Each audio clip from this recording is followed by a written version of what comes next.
Today's project is called the Grinch Christmas Tree. We are going to be doing some Tunisian crochet designed by Sonja van Wyk from South Africa. She used DK weight yarn. I have a DK cotton acrylic that I'm going to use. It can be any leftover yarn from your stash. For Tunisian crochet, we usually go up 1 to 2 hook sizes.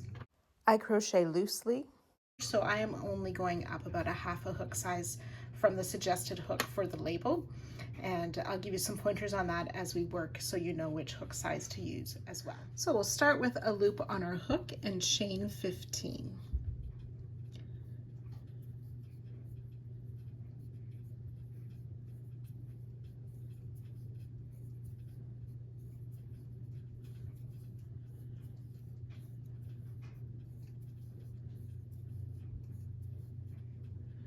Then we're going to skip this first chain from the hook, and starting in the next chain we will insert our hook, yarn over, and pull up a loop.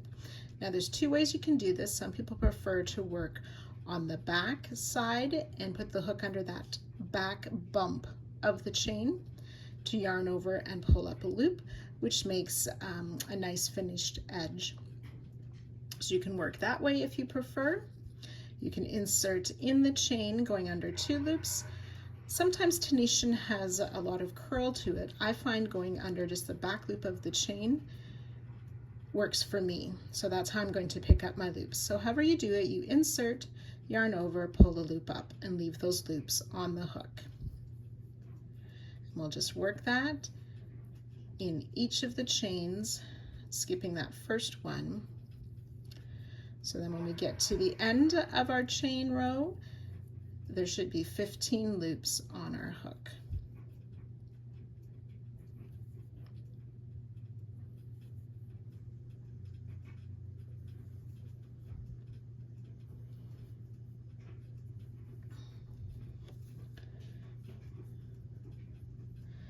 So with your hook, you want to make sure that you have a straight hook so that you have enough room for all 15 loops. You do not need to have a longer Tunisian crochet hook, and a crochet hook with a grip on it does not work for this.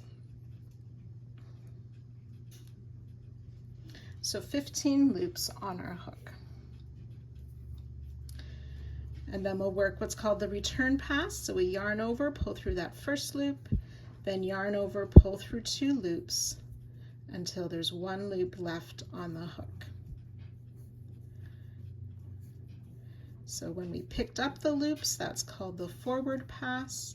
Taking the loops off the hook is called the return pass, and both of those together complete row 1.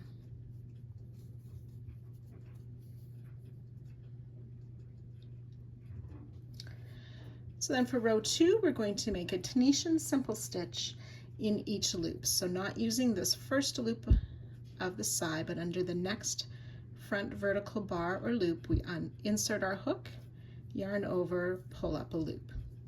And we'll do that all the way down the row. And I'll show you when I get to the end of the row what we do with the last loop. Okay, so I've worked under each of those front vertical bars. I'm at my final stitch. Instead of just inserting under that front vertical bar, I want my hook to as well go under the back vertical bar so that there's 2 loops from that stitch on my hook, yarn over, pull up a loop, and that will leave a nice finished edge. So again, there should be 15 loops on your hook. Yarn over, pull through 1, yarn over, pull through 2, all the way down the row for the return pass.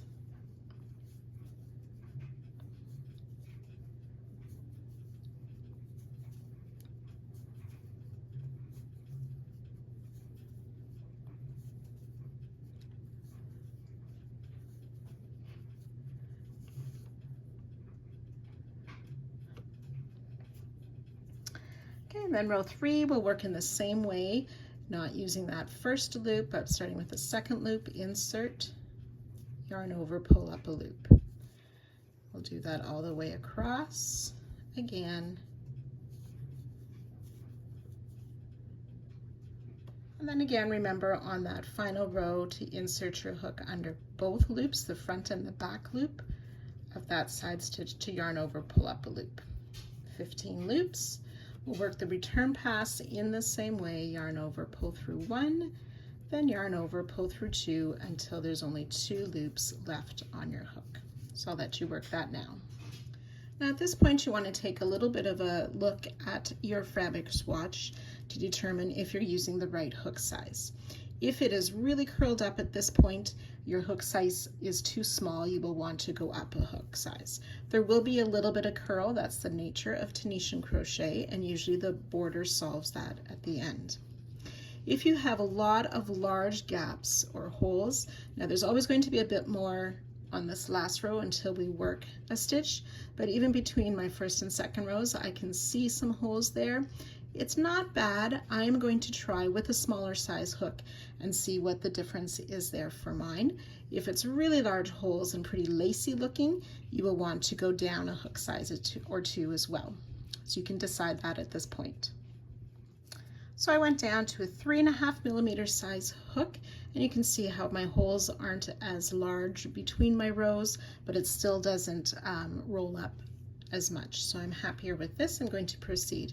And it makes sense. My yarn is labeled as a DK weight, but it feels thinner, so it makes sense that I needed a smaller hook. So again, you can determine that for your own work and preference.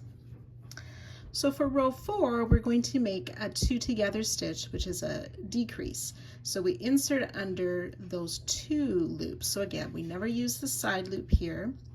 Insert under the next 2 loops before we yarn over and pull up a loop. And then we'll pick up a loop or simple stitch in each of the next 9 stitches. So that's 2, 3, 4,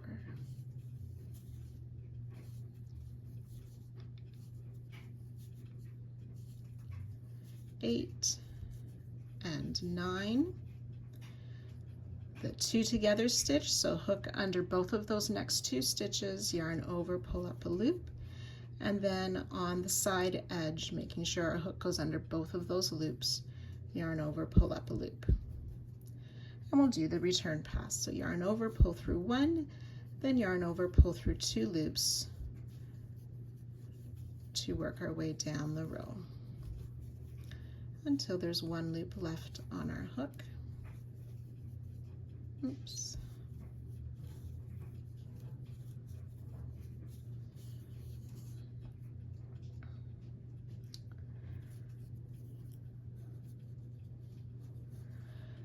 So the next 2 rows we will just insert under 1 loop all the way down the row. You'll have 13 loops on your hook. Work the regular return pass and do that one more time. So 2 rows, picking up with 13 loops on the hook and the return passes, and I'll meet you back here. So I've worked those 2 more rows and I'm ready for the 7th row. Now if you're wondering how many rows you've done, you can try and look at those horizontal lines of loops behind our vertical loops, 1, 2, 3, 4, 5, and 6. You can also turn to the side edge and you should be able to see these V's of the stitches and count that way. So row 7 now, again we're going to start with the 2 together stitch. So insert your hook under those next 2 loops, yarn over, pull up a loop. And then we'll pull up a loop or simple stitch in the next 7 stitches. That's 2, 3,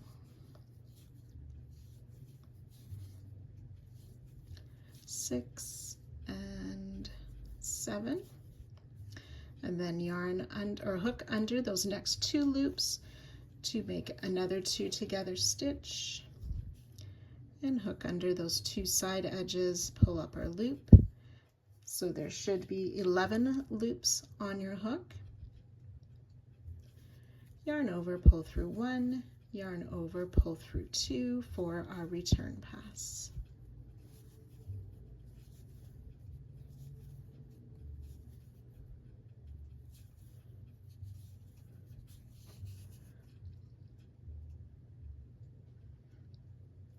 And then again, we will work 2 rows of the simple stitch again. So just inserting under the next loop, pulling up our loop, down the row, working the same return pass for 2 rows. So I'll meet you back here. So you should be able to see your rows decreasing at this point, making a triangular shape for our tree. We're ready for row 10 now. And again, this will start with that decrease stitch. So hook under both of those loops, yarn over, pull up a loop, and then simple stitch in each of the next 5 stitches. That's 2, 3, 4, and 5. Work another decrease or 2 together stitch, and pick up a loop on that border stitch. You should have 9 loops on your hook, and we'll work that return pass.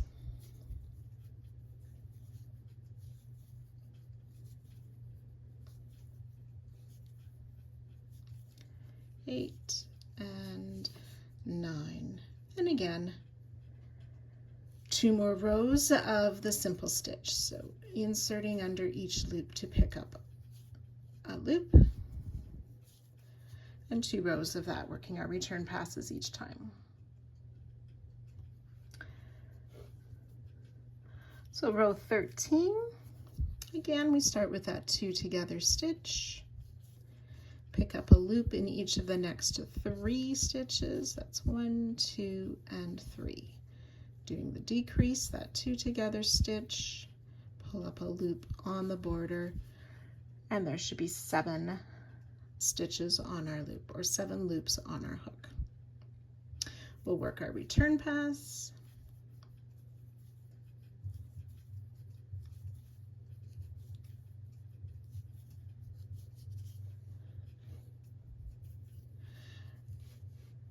and then again, 2 rows of simple stitch, pulling up a loop in each stitch across, working return passes for 2 rows.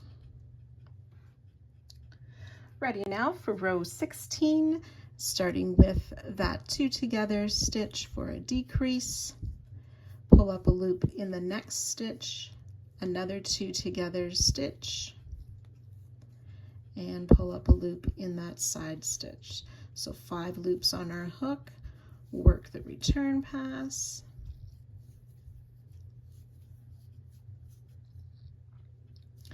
and then 2 rows of simple stitch,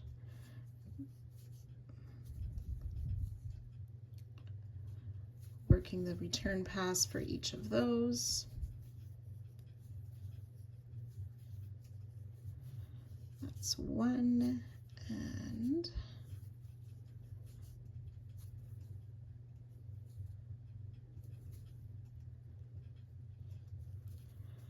second row.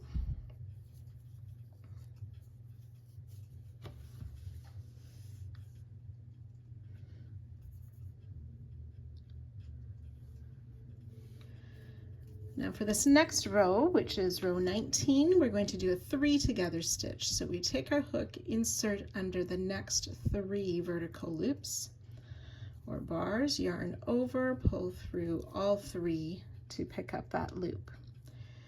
And then in that edge stitch again, working under the front and the back loop, we have 3 loops on our hook, do our regular return pass, 1, 2, 3. And then again, we'll do 2 rows. So just pick up 1 loop and the side stitch for 3 loops on the hook, return pass, 1 more time, pick up that center loop and the end loop, 3 loops on our hook, return pass. And then next we're going to do a 2 together stitch, and this time it's hard to get that back loop, so I'm just inserting under the front loop of that border stitch to pull up a loop, 2 loops on my hook, and do the return pass.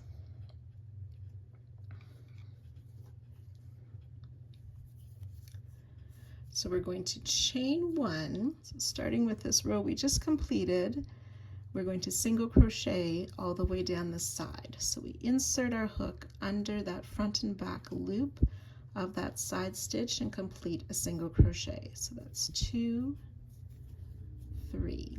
There should be 21 of these.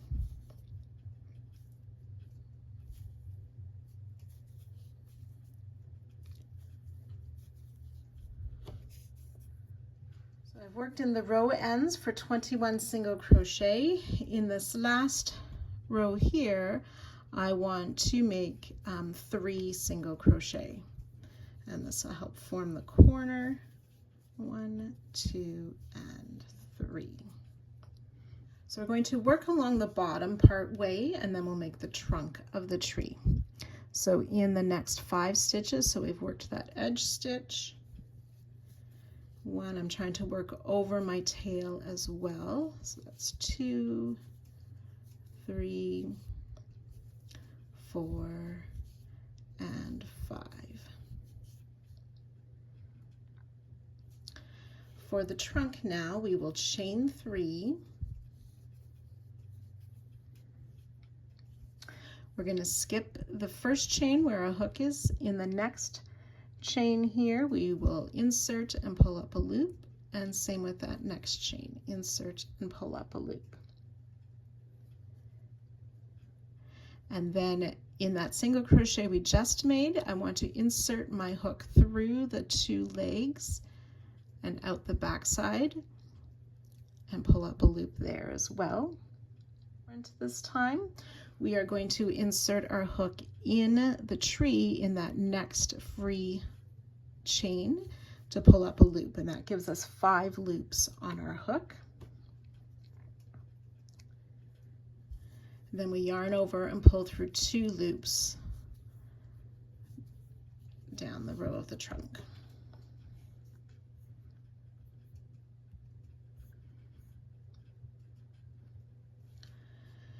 And then we'll just make a simple stitch in each of these 3 loops. So 1, 2, and 3.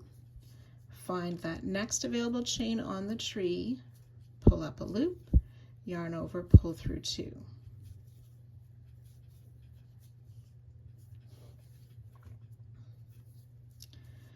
We'll repeat.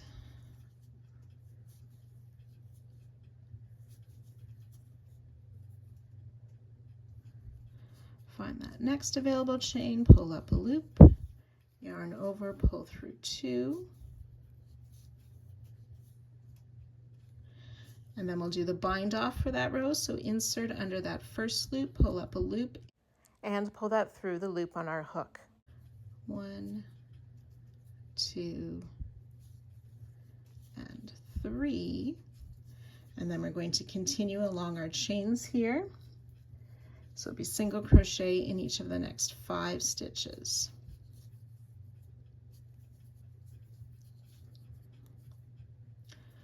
4 and 5.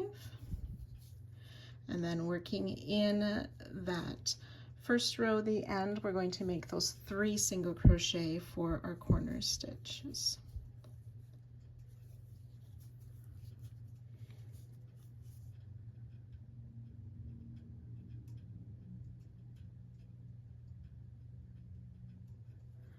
And then we will place a single crochet in each of the next 20 side stitches. So again, we can see those, the nice top V of the rows to insert our hook under.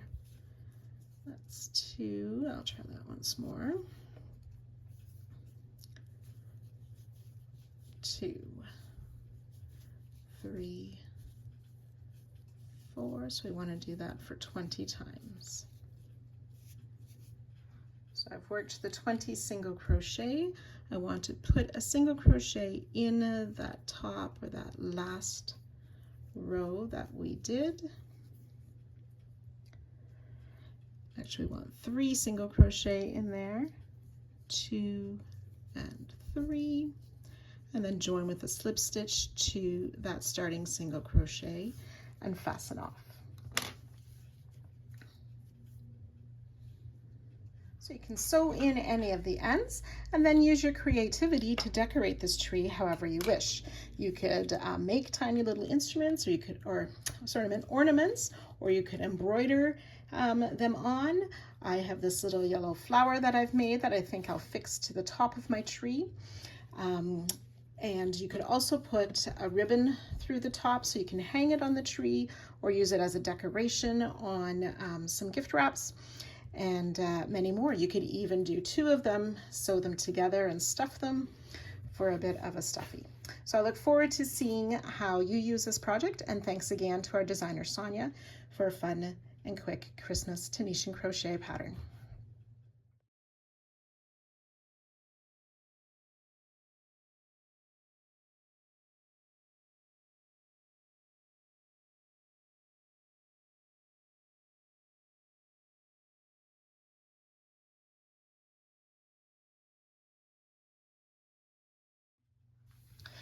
Sonja has graciously shared with us her recipe for an apple cake. I will have the written instructions for this recipe in the description of the video as well.